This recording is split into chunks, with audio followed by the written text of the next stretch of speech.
Greg Palast is on the line with us, the investigative journalist, author, and filmmaker. His latest film is Vigilante, Georgia's vote suppression hitman. The website vigilantemovie.com or gregpalast.com, Greg_Palast on Twitter. Greg, welcome back to the program. So you are live from Georgia. What's going on down there? It's not good news. You know, I know that the national press has been crowing about, oh, look at all the long lines of black people and how wonderful that is. It ain't wonderful. Long lines are voter suppression. Yes, and this is Jim Crow of the worst order, because I'll tell you what, here's the bad news for democracy, and of course for Warnock, which is that, you know, he won 2 years ago in the special election on the runoff by less than 100,000 votes. But he won the mail-in balloting by over 400,000 votes, winning mail-in balloting by more than 2 to 1. He needs those mail-in ballots. So what the Republican legislature did a couple weeks after the election is pass SB 202, and that virtually outlaws mail-in balloting during a runoff. They cut the runoff time to 28 days, so there's really no time to print ballots, ask for them, get them, fill them out, and get them back in. They've also shuttered 77% of the drop boxes for your mail-in ballots in Atlanta. 77% have been closed, and those that are open are inside buildings, so you can only go during business hours. So you've had something like, you ready? Over an 80% drop-off in mail-in voting. Those are Warnock votes. So if you can't mail in your vote, you got to go wait in line. So what people are saying, oh, hooray, there's no Jim Crow this time. There's great, look at all these black people voting. That's because most had voted by mail 2 years ago. This time, they can't vote by mail. And so what you're seeing is vote suppression of the worst order. It is down to the wire. Anyone who tells you that they know how this election is going to come out is not down here, doesn't know what's going on. Wow. Wow. There was a fellow who had made a little video clip of one of the lines in Cobb County, and, you know, it was probably 2/3 of the people in the line were black. Yep. And it went, you know, down the street, around the corner, back around the other block, around another block. That's not good. It was on Twitter, and I saw people going, hooray, or yay, you know, look, people are turning out to vote. And I retweeted it, and I said, this is voter suppression. I mean, you know, I have, you know, throughout my entire life, all the, you know, this long life that I've had, I've always lived in largely white areas, with one exception, which is when we lived in Washington, D.C. And I've never spent more than 10 or 15 minutes in a polling place in my life. I mean, well, put on some blackface and come down to Georgia. You get to wait as long as you want, except don't take any water or pizza from anyone, because that's a felony crime. But here's the problem. Early voting in this runoff was slashed from 16 days last time to 5 days in most counties, 7 days in a couple counties. So you got 2/3 reduction of the number of early voting days. So of course you're going to have longer lines, because you have only 1/3 of the time for that early voting. Again, what people are saying, oh, in fact, their Secretary of State, even Governor Brian Kemp says, oh, look at those long lines. They're crowing about this record turnout, but they leave out something. They say it's a record turnout, but that's in-person early voting. Mail-in voting has collapsed to close to zero.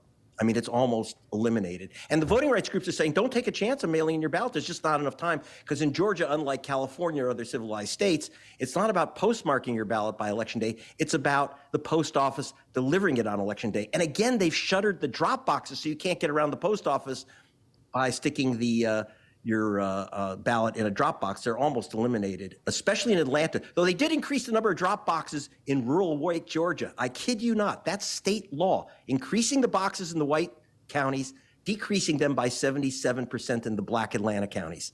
That's law. Wow.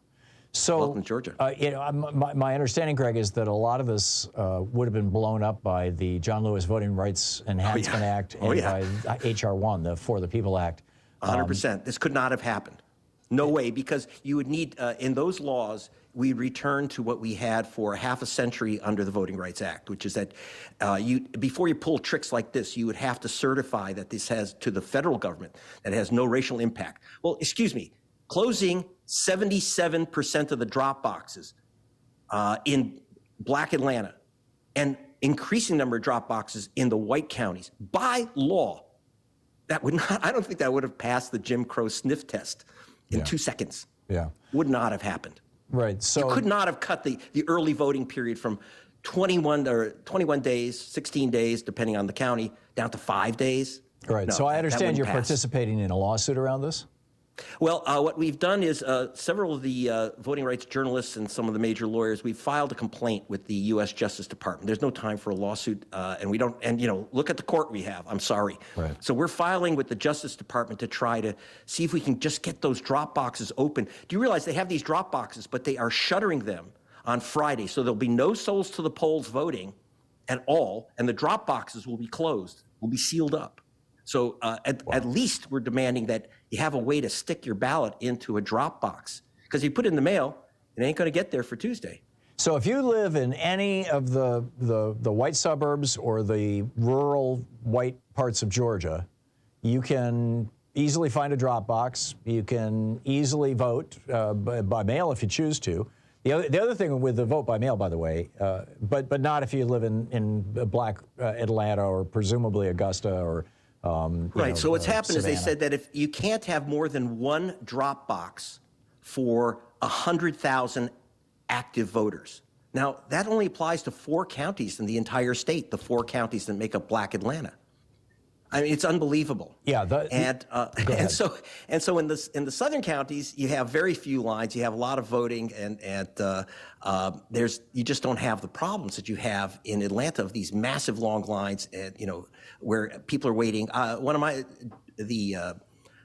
The chairwoman of Rainbow Push waited 11 hours in November. It was insane. 11 hours. And so again, but you don't see this in the southern counties. But here's the other danger, and that is the signature match on mail-in votings. I mean, my understanding is that all across the United States, and I'd love to hear what you know about this. I don't think we've discussed it before, but that all across the United States, and I believe it certainly was happening here in Oregon, the Republican Party was fielding people who would look at mail-in votes and say, that signature doesn't look real to me. That They're not doesn't look experts. right. That's right. First of all, I have not yet, and checking with the EAC, I haven't found anyone who has faked a signature. Yet they have disqualified hundreds of thousands of ballots. My understanding is it's nation. Millions, actually. And nationwide. in Georgia, it's by law. They have something called exact match. So if you write down Thom G. Hartmann, but you didn't register with the G, but you added the G into your signature, your ballot would be disqualified. Now, they don't disqualify anyone's ballot for this. You have these, again, that's why I call them film vigilante. You have these self-appointed vote fraud hunters who go through this stuff and challenge ballots. We have 149,000 challenges this year from these vigilante voters, and saying people don't live where they live. Famously, in our movie, we have a military, the Pentagon's expert on future warfare. He's African-American, career military. And his vote was challenged because the president of the United States assigned him to a base in California. So he asked for an absentee ballot. They said, you don't live in Georgia anymore. That wasn't the government. That was the chairman of the Republican Party in southern Georgia personally challenged this guy, 4,000 others, 149,000 challenges, almost all African Americans and young people. We went through the list. Yeah, I saw it in your movie. It's a Jim Crow. It's a Jim Crow list. And this, if it's not whether you're for or against Warnock. It's about whether you're for or against democracy. Yeah, and that's really the bottom line. I mean, people's signatures change over time. These aren't experts saying, "Oh, that's not a correct." They don't go to signature experts. And every single time they check, the Georgia Bureau of Investigation went through every single Dropbox ballot in 2020, and almost 100,000 ballots. They literally investigated every one. They didn't find a single fraudulent vote, and yet they said, "Oh, well, we got to shutter the drop boxes in Atlanta. People are stuffing the ballot boxes with illegal votes." Right. So it literally is a law that applies only to Atlanta. But I think the signature thing is going to be the secret weapon that the Republicans really are using, and I think they used it in a big way in the 2022 election. And I hope you're on this beat, Greg, because I don't have the research staff and that's what we do. Research chops that you do. But it sure seems to me like, showing up in counties that are heavily Democratic and just, challenging every single signature. I mean, I sign book plates for Free Speech TV and some of our radio stations for, fundraising drives and things. And just last week, I signed a couple of hundred book plates. And so I'm sitting there watching TV, autographing book plate after book plate after book plate. If you put 20 of those book plates, laid them out on the floor, you could say that's 20 different signatures. I mean, my signature doesn't just vary as I get older. It varies from moment to moment. And come on, Tom. We all know what you're doing. You're filling out hundreds and hundreds of ballots. No, but I mean, my point is, it's really easy to challenge and say, that signature doesn't look right to me. It looks like it's been faked. And now that person has to come in person and say, no, I really am who I am, or their vote never gets counted. And this is just an easy way to discard hundreds of thousands, millions of Democratic votes. Well, in fact, I spoke to a former Secretary of State in California who noted that that these challenges, for example, in Georgia, it's called exact match. You must have exactly the same signature you not only have on your registration, but say your driver's license.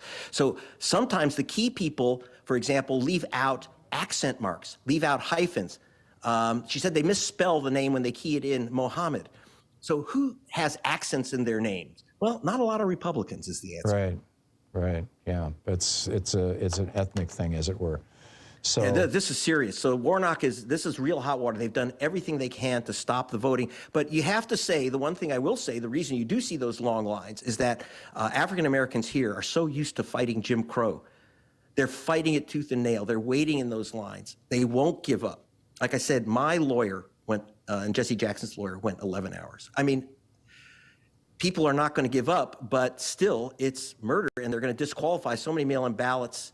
And that's why the voting rights groups are saying, don't even try to mail in your ballot. Yeah. They're going after, I think this is why the GOP has been going after mail-in ballots all this time. Oh, yeah, absolutely. It's not, 100%. This isn't just a remnant of COVID and the lockdown and people wanting to vote by mail. I think this is because the Republican Party is actively challenging mail-in signature matches, and as a brand new way to throw out Democratic votes.